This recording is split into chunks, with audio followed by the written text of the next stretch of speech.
Parliament లో ప్రవేశపెట్టిన FCRA bill ఆమోదం పొందితే దేశ రక్షణతో పాటుగా దేశ భవిష్యత్తు మారే అవకాశం ఉందంటూ కూడాను హిందూ ధార్మిక సంఘాల నేతలు అయితే వాపోతా ఉన్నారు. అసలు ఎఫ్సిఆర్ఏ బిల్ అంటే ఏంటి, దానికి సంబంధించినంత వరకు పూర్తి వివరాలను నేతలు ఉన్నారు, వారిని అడిగి తెలుసుకునే ప్రయత్నం చేద్దాం.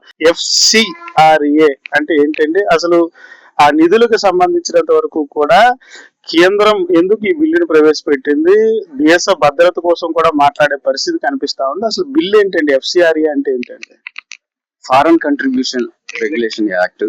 ఇది 1976లో కాంగ్రెస్ పార్టీ ఇందిరాగాంధీ ప్రభుత్వంలో దీన్ని ఇంప్లిమెంట్ చేయడం జరిగింది.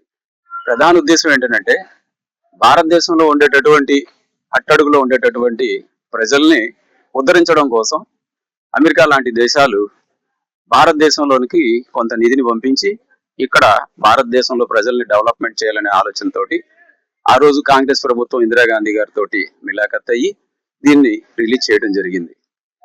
దురదృష్టవశాత్తు వారు ఆ రోజు కోరుకునేటటువంటిది ఏ ఆలోచనతో కోరుకున్నారో తెలియదు కానీ ఇందిరాగాంధీ గారు దీన్ని ప్రపంచంలో ఉండేటటువంటి ఎన్నో పేద క్రైస్తవ దేశాలు ఉన్నాయి, కానీ అమెరికా లాంటి దేశం ఈ క్రైస్తవ దేశాలు ఎక్కడ ఎవరికి కూడాను సహాయ సహకారాలు అందించకుండా ఒక భారతదేశంలోనికి ఇన్ని కోట్ల రూపాయలు పంపించడం అనేటటువంటి దాని వెనకాల ఒక రహస్యం అనేటటువంటిది ఉంది. ఎందుకనంటే స్వతంత్రం రాకముందే మనం పూర్వంలో తురుష్కులతోటి భారతదేశంలో ఉండేటటువంటి కోటాను కోట్ల రూపాయలు నిధి నిక్షేపాలు కలిగినటువంటి ఈ దేశం అనేటటువంటి సంగతి తురుష్కులు యావత్ ప్రపంచానికి తెలియజేశారు. వారి తర్వాత ఫ్రెంచి వాళ్ళు, డచ్ వాళ్ళు, ఆంగ్లేయులు వీళ్ళందరూ కూడా భారతదేశం మీద దండయాత్రలు చేసి ఇక్కడ ఉండేటటువంటి వజ్ర వైడూర్యాలన్నింటినీ కూడా కొల్లగొట్టి ఇంకా ఈ దేశంలో ఇంకా ఎంతో సంపద ఉంది అనేటటువంటి విషయాన్ని కూడా గ్రహించారు. వాళ్ళు గ్రహించబట్టి ఈ దేశంలో ఉండేటటువంటి ఈ వనరులన్నింటినీ కొల్లగొట్టే క్రమంలో ఈలోగా భారతదేశంలో స్వతంత్ర సంగ్రామ పోరాటం ఉధృతమైంది. తర్వాత మనకి 1947లో స్వతంత్రం వచ్చింది. 1947లో స్వతంత్రం వచ్చిన తర్వాత ఈ దేశంలో ఉండేటటువంటి మేధావులందరూ కూడాను ఈ దేశాన్ని ఎలాగైనా రక్షించుకోవాలి, విదేశీ దోపిడీని అడ్డుకట్ట వేయాలనేటటువంటి ఆలోచనతోటి ఆ రోజు గట్టిగా భారతదేశంలో ఉండేటువంటి యువతరం అంతా కూడా నడుం కట్టుకోవడం జరిగింది. అయితే ఈ దేశంలో ఉండేటటువంటి సంపదని కొల్లగొట్టడం, రుచి మరిగినటువంటి అమెరికా, బ్రిటన్ లాంటి దేశాలు ఇవన్నీ కూడాను ఎలాగా ఈ దేశంలో ఉండేటటువంటి ఆస్తుల్ని కొల్లగొట్టాలనేటటువంటి ఆలోచనతోటి ఇక్కడ ఉండేటటువంటి రాజకీయ పార్టీలను కొంతవరకే కొనగలం తప్ప పూర్తిగా ప్రజల నుంచి మనం ఎటువంటి సహాయాన్ని పొందలేమనేటటువంటి ఆలోచనతోటి ప్రజల్నే ముందు మతం అనేటటువంటి నెపంతో వీళ్ళందరినీ ఒక సైన్యాన్ని తయారు చేయాలనేటటువంటి ఒక ఆలోచన చేసింది. భారతదేశంలో మతం నెపంతో భారతీయుల్నే క్రైస్తవ సైన్యాన్ని తయారు చేయడానికి ఒక ఎత్తుగడతోటి ఈ రోజు ఈ ఎఫ్సిఆర్ఏ బిల్లుని ఆమోదపరిచి ఈ ఎఫ్సిఆర్ఏ బిల్లు ద్వారా భారతదేశంలోనికి నిధులు పంపించడం మొదలు పెట్టింది. అయితే ఆ రోజుల్లో ఉండేటటువంటి కాంగ్రెస్ పార్టీ ప్రభుత్వం ఇవి ఏ ఎన్జిఓ సంస్థలకైతే అందుతున్నాయో వాళ్ళకి 25-30% వాళ్ళకిచ్చి మిగిలిన 70% కూడా పూర్తిగా పార్టీలకు సంబంధించి ఆ రోజు ఉండేటటువంటి కాంగ్రెస్ పార్టీ ప్రభుత్వం వాళ్ళు హస్తగతం చేసుకొని దాన్ని వాళ్ళ రాజకీయ ప్రయోజనాల కోసం వాళ్ళు వినియోగించుకోవడం మొదలు పెట్టారు. ఈ రోజు మన భారత ప్రధాని నరేంద్ర మోడీ గారు ఏం చెప్తున్నారనంటే ఏ ఉద్దేశంతో అయితే నిధులను ఇక్కడికి పంపించడం జరుగుతుందో ఆ ఉద్దేశం ప్రకారంగానే మీరు పనిచేయాలి, అంతే తప్ప ఇది మీరు ఇతర రాజకీయ పార్టీలకు ఇవ్వడం, ఆ రాజకీయ పార్టీలు ఈ రోజు ఒకనొకప్పుడు నిన్న మొన్న జరిగినటువంటి సంఘటన అందరికీ తెలుసు. మావోయిస్టు పార్టీని నిర్వీర్యం చేయడం, మావోయిస్టు పార్టీకి కొన్ని కోటాను కోట్ల రూపాయలు ఎక్కడి నుంచి ఆదాయం వచ్చింది.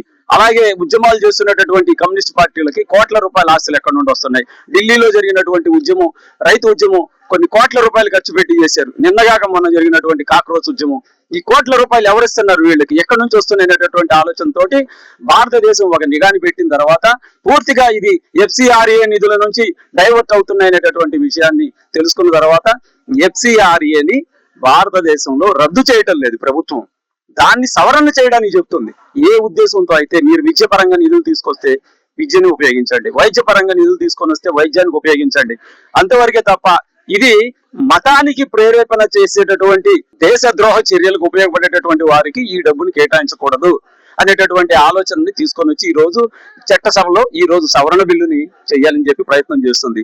దీన్ని కాంగ్రెస్ పార్టీ కానీ కమ్యూనిస్ట్ పార్టీలు కానీ వ్యతిరేకించడానికి కారణం ఏంటంటే ఈ కోటాను కోట్ల రూపాయలు ఫారెన్ నుండి వస్తున్నటువంటి ఫండ్ అనుభవించినటువంటి వాళ్ళు కాంగ్రెస్ కమ్యూనిస్టులే కనుక దీన్ని ప్రధానంగా వాళ్ళు వ్యతిరేకిస్తున్నారు.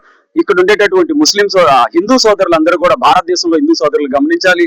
విదేశీ ఈ నిధుల ద్వారా భారతదేశంలో మన కుటుంబాల్లోనే చిచ్చు పెట్టేటటువంటి సంఘటన ఈ రోజు భారతదేశం యావత్తు గమనిస్తానే ఉన్నారు. ఒక కుటుంబంలో ఒక వ్యక్తి మతాన్ని తీసుకుంటే వాడు పూర్తిగా కుటుంబానికి వ్యతిరేకమైపోయాడు. వాడు తయారైంది కాకుండా ఒక సమాజాన్ని తయారు చేసి రేపు భారతదేశంలో ఉండేటటువంటి మన కుటుంబీకుల మీదే, ఈ ధర్మ కుటుంబీకుల మీదే యుద్ధం చేయడానికి అమెరికా నుంచి వాడు సైన్యాన్ని పంపించకుండా వీళ్ళే ఒక సైన్యం అయ్యి మనల్ని చంపేటటువంటి పరిస్థితి ఈ రోజు భారతదేశంలో ఏర్పాటు చేశారు. అందుకనే ఇక్కడ మతం మారుతున్నటువంటి క్రైస్తవ సోదరులందరూ కూడా గమనించండి, వాస్తవాలను గమనించండి. ఈ దేశం మంది, మనం ఈ రోజు అనుభవిస్తున్నాం. మీరు ఒక ఈ కోటాను కోట్ల రూపాయలకి లాలుచి పడి రేపు రానుండేటటువంటి భావితరానికి మీరు వాళ్ళని నిర్వీర్యం చేయడానికి వాళ్ళు మరో స్వతంత్ర పోరాటం చేసుకునే పరిస్థితులకి దయచేసి తీసుకురాకండి. ఎవరైతే మతం మారుతున్నారో, ఆర్థికమైనటువంటి విషయాల కోసం మతం మారినటువంటి వాళ్ళు ఉన్నారో, దయచేసి దేశ రక్షణని దృష్టిలో పెట్టుకోండి. ఈ దేశాన్ని మళ్ళా విదేశీయుల పాలు చేయకుండా ఈ దేశంలో ఉండేటటువంటి క్రైస్తవ సోదరులందరూ కూడా తిరిగి మీ సొంత మతాల్లోకి రండి అని చెప్పేసి మేము విశ్వ హిందూ పరిషత్ తరపున కోరుకుంటున్నాం. అలాగే ప్రపంచ దేశాలు మీకు ఇస్తున్నటువంటి నిధులు సక్రమంగా దాన్ని వినియోగించుకోవాలని చెప్పేసి మేము విశ్వ హిందూ పరిషత్ తరపున పిలుపునిస్తున్నాం. మీరు చెప్పండి, నిజంగా ఎఫ్సిఆర్ఏకి సంబంధించి సవరణ చేసేటప్పుడు ఎటువంటి సవరణ చేస్తే బాగుంటుంది? దాంతో పాటుగా నిజంగా కడు పేదలకు సంబంధించినంత వరకు, అంటే దారిద్ర్య రేఖకి దిగువన ఉండే వాళ్ళకి ఇది ఉపయోగపడేలా సవరణ చేయాలంటారా? దీని సవరణలో ఎటువంటి మార్పులు తీసుకురావాలంటారు? బిలో పవర్టీ వాళ్ళకి ఉపయోగపడే విధంగా కూడా ఈ బిల్లు ఆమోదం పొందాలంటే ఏం చేయాలండి? ఈ ఎఫ్సిఆర్ఏ అంటే foreign contribution regulatory act bill అనేది చట్ట సవరణ బిల్లు అత్యంత ఆవశ్యకమైందండి.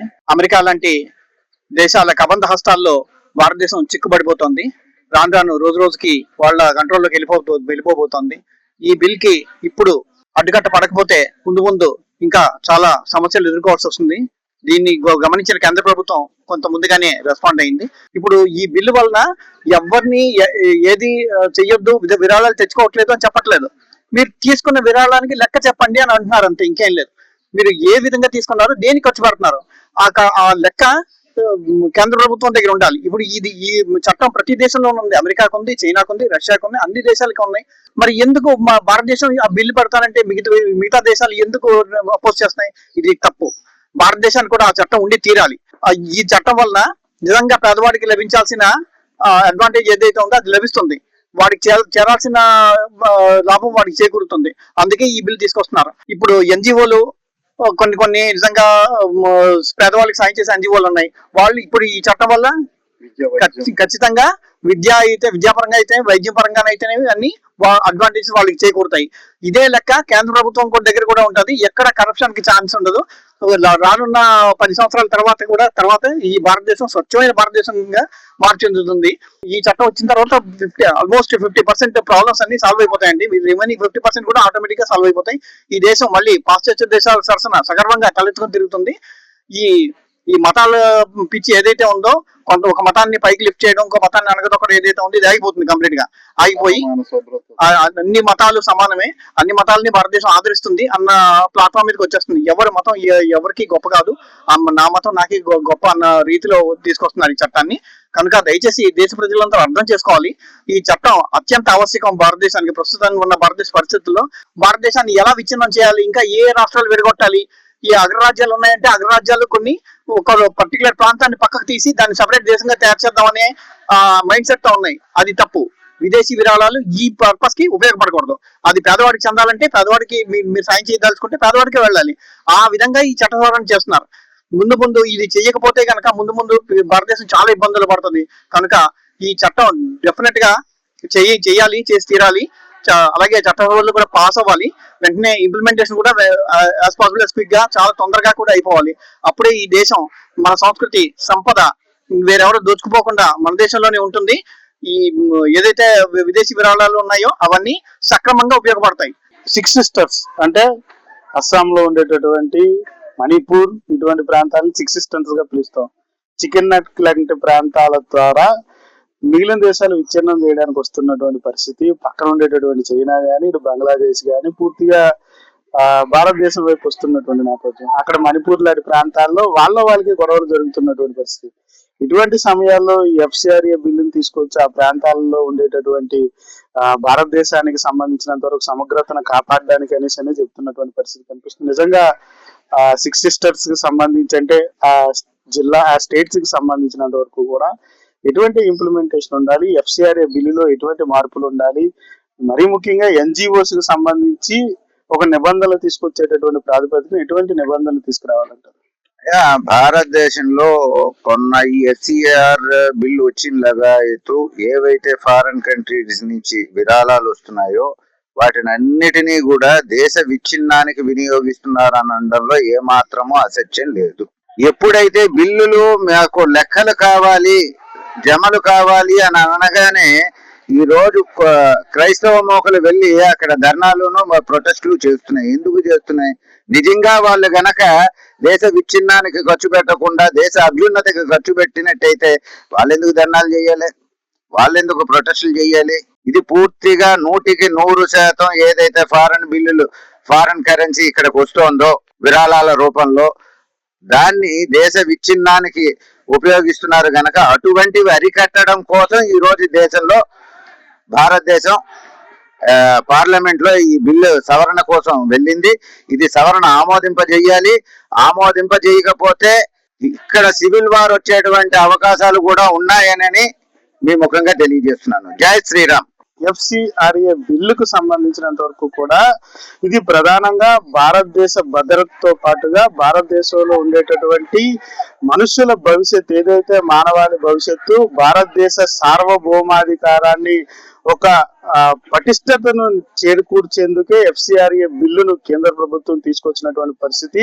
మరీ ముఖ్యంగా ఎన్జిఓస్ కు సంబంధించినంత వరకు కూడా కొన్ని ఫేక్ ఎన్జిఓస్ తో దేశ విచ్ఛిన్న శక్తులకి ఈ ఫండ్ అంతా కూడా తరలి వెళుతున్నటువంటి పరిస్థితి. మరీ ముఖ్యంగా మణిపూర్, సిక్స్ సిస్టర్స్ గా చెప్పేటటువంటి మిజోరాం ప్రాంతాలకు సంబంధించి అక్కడ ఉండేటటువంటి హిమాచల్ ప్రదేశ్ అటువంటి ప్రాంతాల్లో పూర్తిగా కూడా దేశ విచ్ఛిన్న శక్తులతో ఆ ప్రాంతాల్లో ఎప్పటికప్పుడు రావణ కాష్టంగా మారుస్తున్నటువంటి పరిస్థితి. మరీ ముఖ్యంగా కొన్ని ప్రాంతాల్లో అయితే కనీసం ఆ ఇతర రాష్ట్రాల నుంచి ఆ ప్రాంతాలకు వెళ్ళలేనటువంటి సిచ్యువేషన్ కూడా తీసుకొచ్చినటువంటి సిచ్యువేషన్ కనిపిస్తుంది. దాంతో పాటుగా దేశంలోకి అనాథరైజ్డ్ ఫండ్స్ రావడంతో పాటు ప్రజల యొక్క భవిష్యత్తు, మరీ ముఖ్యంగా ఇక్కడ ఉండేటటువంటి మానవాళికి ఇబ్బంది కలిగే ఉండే విధంగా ఉంటుంది. మరీ ముఖ్యంగా భారతదేశ సార్వభౌమాధికారానికి ఇదొక అడ్డుకట్టలా పడుతున్నటువంటి నేపథ్యంలో ఎఫ్సిఆర్ఏ అనేది సవరణ బిల్లు కింద, అంటే కొన్ని సవరణలు చేస్తూ నిజంగా ఎన్జిఓస్ ఎవరైతే ప్రజలకి సేవ చేస్తా ఉన్నారో వాళ్ళకి దీనికి సంబంధించినంత వరకు ఎటువంటి ఇబ్బందులు తలెత్తకుండా కూడా ఈ బిల్లు సవరణ చేస్తున్నటువంటి సిచ్యువేషన్ కనిపిస్తా ఉంది. దాంతో పాటు ఏదైతే భారతీయ జనతా పార్టీ, మరీ ముఖ్యంగా ప్రధానమంత్రి నరేంద్ర మోడీ దేశ సార్వభౌమాధికారాన్ని, భారతదేశ భవిష్యత్తుని భావి తరాలకి అందించే విధంగా కూడా ఈ బిల్లును తీసుకొచ్చామంటూ కూడా చెప్తున్నటువంటి సిచ్యువేషన్ కనిపిస్తుంది. దీన్ని మరొక వైపు ఏదైతే భారతీయ జనతా పార్టీ ఒకవైపు పార్లమెంట్ లో ఈ బిల్లు ఆమోద దిశగా అడుగులు వేస్తున్నప్పటికీ మిగిలిన పార్టీలు దాన్ని అపోజ్ చేస్తూ వస్తున్నటువంటి పరిస్థితి ఖచ్చితంగా దేశ ప్రజలందరూ కూడా చూస్తా ఉన్నారు. దీనికి సంబంధించి బిల్లు ఆమోదంతో దేశ భవిష్యత్తు, దేశ రక్షణ, దాంతో పాటు భారతదేశ సార్వభౌమాధికారాన్ని కూడా ముందుకు తీసుకెళ్లే విధంగా కూడా ఈ బిల్లు ఉంటుంది. ఖచ్చితంగా ఇది ఆమోదం పొందేలా చర్యలు చేకూరాలి అంటూ కూడా విశాఖలో ఉండేటటువంటి హైందవ ధర్మాలతో పాటుగా ధార్మిక సంఘాల మెంబర్లతో పాటుగా ప్రజలు కూడా కోరుకుంటున్నటువంటి సిచ్యువేషన్ అయితే కనిపిస్తా ఉంది. 100% నారాయణతో భరత్, వేద టీవీ, విశాఖ నుంచి.